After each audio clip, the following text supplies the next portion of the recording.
നമസ്കാരം. എൻ്റെ പേര് ജോയ്സൺ മേലാട്ട്. ഞാൻ ഇടുക്കിയിലെ കുമിളി സ്വദേശിയാണ്. ഞാനൊരു 30 കൊല്ലമായിട്ട് ഫിലിം ഇൻഡസ്ട്രിയിലുണ്ട്.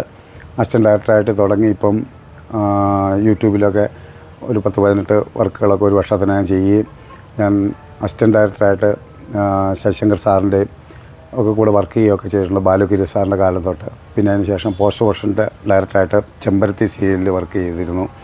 പിന്നെ തുളസിദാസ് സാറിൻ്റെ കൂടെ പോസ്റ്റ് പ്രൊഡക്ഷൻ ഡയറക്ടറായിട്ട് വർക്ക് ചെയ്തിരുന്നു.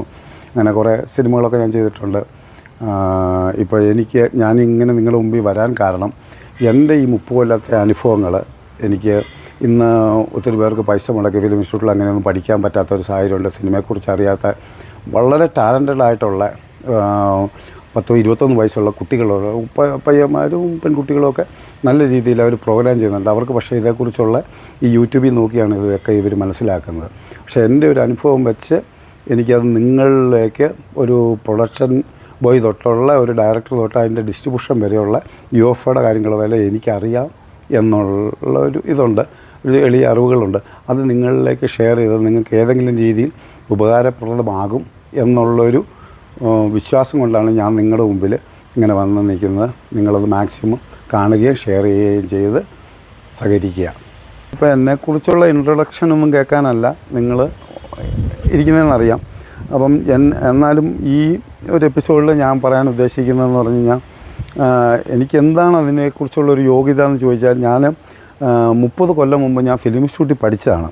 Script direction and script writing, അതായത് DFTech എന്ന് പറയും. അന്ന് ഞങ്ങളുടെ നാട്ടിൽ നിന്നൊക്കെ അവിടെ പോയി പഠിക്കാൻ ഭയങ്കര പാടാണ്. അന്നത്തെ കാലത്ത് പോയി പഠിച്ചു. പിന്നെ അതിന് ശേഷം എനിക്ക് അവസരങ്ങളൊക്കെ വേണ്ടി അന്ന് ഈ ചാനലുകളാകെ ദൂരദർശനും ഏഷ്യാനെറ്റും ഉള്ളൂ. അന്ന് ചാനലുകളൊന്നുമില്ല, യൂട്യൂബില്ല, ഇൻസ്റ്റാഗ്രാമില്ല. അതൊക്കെ ഒരു 10-14 വർഷമായേ ഉള്ളൂ തുടങ്ങിയിട്ട്. അപ്പം ഞങ്ങളെപ്പോലുള്ളവർക്ക് കഷ്ടപ്പെട്ട് ഭയങ്കര പാടായിരുന്നു അതിനൊക്കെ ഇഷ്ടമാണ്. പിന്നെ അന്നേരമാണ് എനിക്ക് ജഗബുക സീരിയലിൽ പോസ്റ്റ് പ്രൊഡക്ഷൻ ഡയറക്ടറായിട്ടും അസോസിയേറ്റ് ഡയറക്ടറായിട്ടും എനിക്ക് വർക്ക് കിട്ടുന്നത് ധന്വന്തരി സാറിൻ്റെ കൂടെ. ധന്വന്തരി സാറെന്ന് പറഞ്ഞാൽ അജിത് സാറാണ്, അദ്ദേഹം ദൂരദർശൻ സ്റ്റാഫൊക്കെ ആയിരുന്നു. അങ്ങനെ ആ വർക്ക് ചെയ്തു. അത് ആഴ്ചയിൽ ശനി ഞായറും ഉള്ളായിരുന്നു. അങ്ങനെ എനിക്കൊരു അവസരം കിട്ടി. പിന്നെ നമ്മുടെ മഹാനടനായ രതീഷ് സാറ്, ഇപ്പോൾ ലാസ്റ്റ് കമ്മീഷനിലൊക്കെ വില്ലായിട്ട് അഭിനയിച്ച ആ സാറിൻ്റെ കൂടെ ഒരു സ്ക്രിപ്റ്റ് എഴുതാൻ അവസരം കിട്ടി. അതൊരു 1.5 കൊല്ലത്തോളം ഞാൻ എഴുതിയത്. പക്ഷേ അന്നേരത്തേന് അദ്ദേഹം ഒരു 49 വയസ്സിൽ മരിച്ചുപോയി. അതുകൊണ്ട് എനിക്ക് ഒരു 2 വർഷം എനിക്ക് മറ്റ് ജോലികളിലേക്കൊക്കെ പോകേണ്ടി വന്നു. പിന്നെ അതിന് ശേഷമാണ് എനിക്ക് പല വർക്കുകളും ശശിശങ്കർ സാറിൻ്റെ കൂടെ സിനിമയിലൊക്കെ കിട്ടുന്നത്. അത് എൻ്റെ എക്സ്പീരിയൻസ് എന്താണെന്ന് ചോദിക്കുമ്പോൾ അതിന് മറുപടിയായിട്ട് ഞാൻ പറയുന്നതാണ്, അല്ലാതെ വലിയ ആളെന്ന് പറയുന്നതല്ല. അപ്പം കാരണം ശശിശങ്കർ സാറ് കുഞ്ഞുക്കുനും പേരഴകനും ഒക്കെ ഡയറക്റ്റ് ചെയ്ത 10-28 സിനിമകൾ. അദ്ദേഹത്തിൻ്റെ ലാസ്റ്റ് 2 പടങ്ങളിൽ ഞാൻ കുഞ്ഞുക്കുനിലൊന്നുമല്ല, ഞാൻ ഫസ്റ്റ് അസിസ്റ്റൻ്റ് ആയിരുന്നു. പിന്നെ അതിന് മുമ്പാണ് ബാലുഗിരി സാറിൻ്റെ കൂടെയൊക്കെ വർക്ക് ചെയ്തത് പണ്ടാണ്. അതിന് ശേഷം എനിക്ക് തുളസിദാസ് സാറിൻ്റെ കൂടെ വർക്ക് ചെയ്യാൻ പറ്റി. പിന്നെ ലാസ്റ്റ് ഞാൻ ചെയ്തെന്ന് പറഞ്ഞാൽ സഹസ്രവും മഹാസമുദ്രവും ഒക്കെ സംവിധാനം ചെയ്യുകയും ഒക്കെ ചെയ്ത് ഇപ്പം ഭൂമിചിത്ര പ്രൊഡക്ഷൻസിൻ്റെ ഡയറക്ടറും പ്രൊഡ്യൂസറുമായ ഡോക്ടർ ജനാർദ്ദൻ സാറിൻ്റെ കൂടെ എനിക്ക് 700 എപ്പിസോഡോളം ചെമ്പരത്തി സീരിയൽ ചെയ്യാൻ പറ്റി. കുടുംബശ്രീ ശാരദ എന്ന വർക്കിൽ 1 മാസത്തോളം ഞാൻ വർക്ക് ചെയ്തിരുന്നു. പിന്നെ എനിക്ക് ചില കാരണങ്ങൾ കൊണ്ടത് വിട്ടു വരേണ്ടി വന്നു. അതിന് ശേഷം ഞാൻ 1 വർഷം വെറുതെ ഇരുന്നു. ഇപ്പോൾ ഒരു വർഷമായി ഞാൻ 16 ഷോർട്ട് ഫിലിമുകളും ഇപ്പം ഒരു സിനിമയും, അതൊരു 10 ദിവസമായുള്ളൂ റിലീസായിട്ട്. അത് ശരിക്കുമുള്ളൊരു സിനിമ എന്ന് പറയാനൊക്കെ ഇല്ല, കാരണം അതിൻ്റെ ലെങ്ത് കുറവാണ്. അതൊരു 50 മിനിറ്റോളം ഉള്ളൂ. അതുകൊണ്ടത് തിയേറ്റർ റിലീസോ സെൻസറിങ്ങോ ഒന്നും കിട്ടിയില്ല. അങ്ങനെ വന്ന് അത് റിലീസായിട്ടുണ്ട് ഒരു 10 ദിവസം മുമ്പ്. അങ്ങനെയൊക്കെ ചെയ്തു. ഇതൊക്കെയാണ് എൻ്റെ എക്സ്പീരിയൻസ്.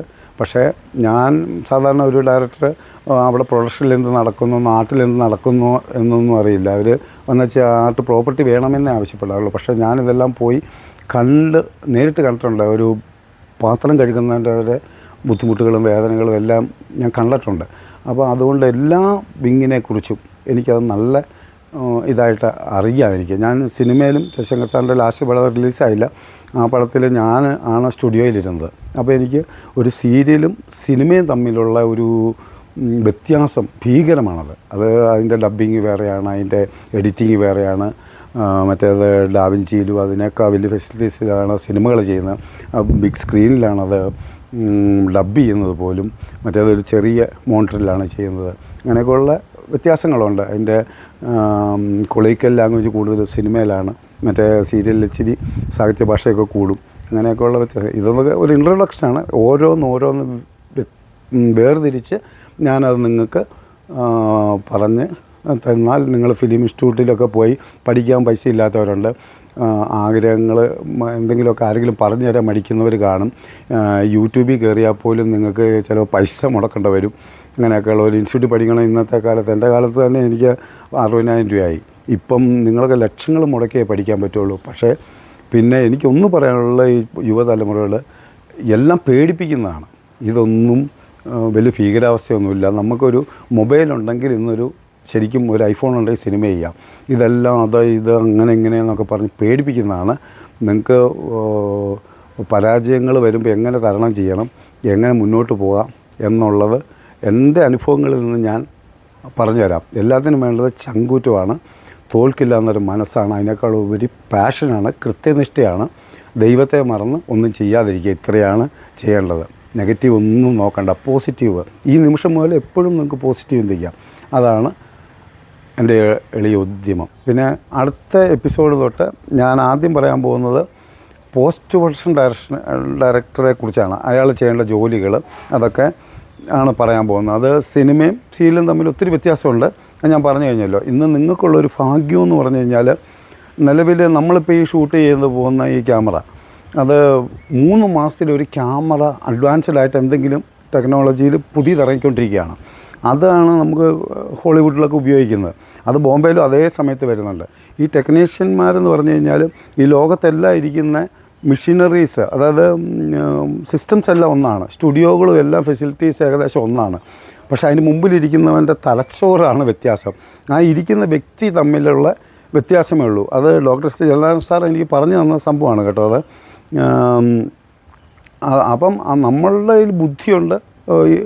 ഒരാൾക്ക് എന്തെങ്കിലും കഴിവ് കാണും. കാരണം നിങ്ങൾക്കറിയാൻ പറ്റാത്തതുകൊണ്ട് എന്ത് ജോലി അറിയാവുന്നവന് സിനിമയിൽ വേക്കൻസി ഉണ്ട്. ചുമ്മാ ഹാൻഡ് റൈറ്റിംഗ് നല്ലതാണെന്ന് വെച്ചു, അവന് സ്ക്രിപ്റ്റ് പകർത്താൻ എത്ര പേരെ ചോദിക്കുന്നുണ്ടെന്നറിയാമോ? ഒരു സിനിമയുടെ സ്ക്രിപ്റ്റ് പകർത്താനിരിക്കുന്നതിന് 10,000-25,000 രൂപ കിട്ടും. അതിന് ഈ വർഷങ്ങളൊന്നും എടുക്കില്ല ഇന്നത്തെ കാലത്ത്. അപ്പം ഇന്ന് ക്യാമറ ടെക്നോളജി, ലൈറ്റ്, പണ്ട് ലൈറ്റ് പഠിക്കാൻ 12 വർഷം എടുക്കുമായിരുന്നു ഒരു ലൈറ്റ് പഠിച്ച് ക്യാമറ. ഇന്ന് ലൈറ്റിൻ്റെ ഒന്നും ആവശ്യമില്ല. കാരണം എന്ന് പറഞ്ഞാൽ മിന്നാമിനിങ്ങിൻ്റെ വെട്ടത്തിൽ തന്നെ അവതരിപ്പിക്കാം. ക്യാമറ, ലെൻസ് എല്ലാം അഡ്വാൻസ്ഡാണ്. ഇന്ന് ഐഫോണിൽ ഫഹദ് ഫാസിലിൻ്റെ ഒരു സിനിമ ഇറങ്ങിയിരുന്നു ഏത് കൊറോണ സമയത്ത്. അത് ആരും കണ്ടില്ലാന്ന് തോന്നുന്നു. അത് OTT വേണ്ടി കൊടുത്താണ്. അതാണ് ഇന്നത്തെ ടെക്നോളജിയുടെ ഒരു വ്യത്യാസം. പക്ഷേ ഐഫോണിൽ ചെയ്യുമ്പോൾ അത് കറക്റ്റായിട്ട് വലിയ സ്റ്റുഡിയോയിൽ ചെയ്യാൻ പറ്റുള്ളൂ എന്നുള്ളൂ. പക്ഷേ നിങ്ങൾക്ക് ഒരു മൊബൈലിൽ ചെയ്ത് കഴിഞ്ഞാൽ അത് പ്രീമിയറിൽ ചെയ്യാം. അഡ്വാൻസ്ഡായിട്ട് ഒരു പ്രീമിയറിൽ പോലും അത് എഡിറ്റ് ചെയ്യാം നിങ്ങൾക്ക്. അതിൻ്റെ മുമ്പിലിരിക്കുന്ന എഡിറ്ററുടെ ഗുണമാണത്. പിന്നെ ഡയറക്ടർക്ക് പറഞ്ഞു കൊടുക്കാൻ കഴിയണം. നിങ്ങൾക്ക് എന്ത് കഴിവുണ്ടെങ്കിലും, നിങ്ങൾക്ക് നല്ല ചായ ഇടാൻ അറിയാമെങ്കിലും ഫിലിമിൽ വേക്കൻസി ഉണ്ട്.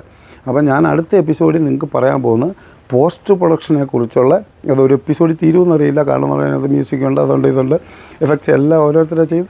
അപ്പോൾ അതിനെക്കുറിച്ചൊരു വിശദമായൊരു വിശദീകരണമാണ്. കാരണം ആദ്യം എൻ്റെ ആഗ്രഹം എന്ന് പറഞ്ഞാൽ പ്രൊഡക്ഷൻ ബോയ് തൊട്ടുള്ള കാര്യങ്ങൾ പറഞ്ഞ് തുടങ്ങണമെന്നായിരുന്നു. പക്ഷേ അതിന് മുമ്പ് നമുക്ക് പോസ്റ്റ് പ്രൊഡക്ഷനെ കുറിച്ച് ഉള്ള ഒരു കംപ്ലീറ്റ് രേഖ, അത് സീരിയലിൻ്റെ.